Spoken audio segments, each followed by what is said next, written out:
ছেলে মেয়ে বড় হয়ে গেছে এই অজুহাতে অনেক স্বামী স্ত্রী সন্তান নেওয়া বন্ধ করে দেয়, এটা কতটুকু যৌক্তিক? খুব দরকারি একটা প্রশ্ন।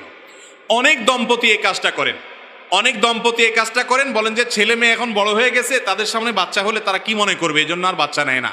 এটা খুবই জঘন্য একটা বিষয়।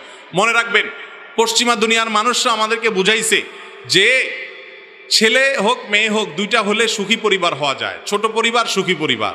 আমরা যে দেখি যত দুঃখ হয়, আজকাল বেশিরভাগ দুঃখ হয় হলো ওই তথাকথিত ছোট পরিবারের মধ্যে।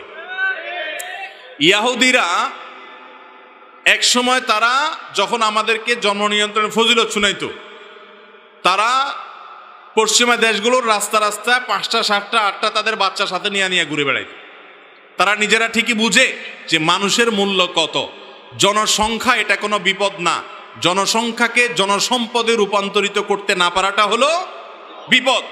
চায়নাতে এত মানুষ, চায়না গোটা দুনিয়ার বাণিজ্যিক নেতৃত্ব যারা দিচ্ছে তাদের মধ্যে একটা দেশ। অতএব জনসম্পদে রূপান্তর করতে হবে। বেশিরভাগ মা বাপ যারা জন্ম নিয়ন্ত্রণ করতে করতে ছেলে হোক মেয়ে হোক একটা বা দুইটা বেশি না হওয়াটাকে মনে করে আধুনিকতা, দেখবেন যে আল্লাহ মাফ করুক এদের জীবনে বেশিরভাগ ক্ষেত্রে বিপদ হয়।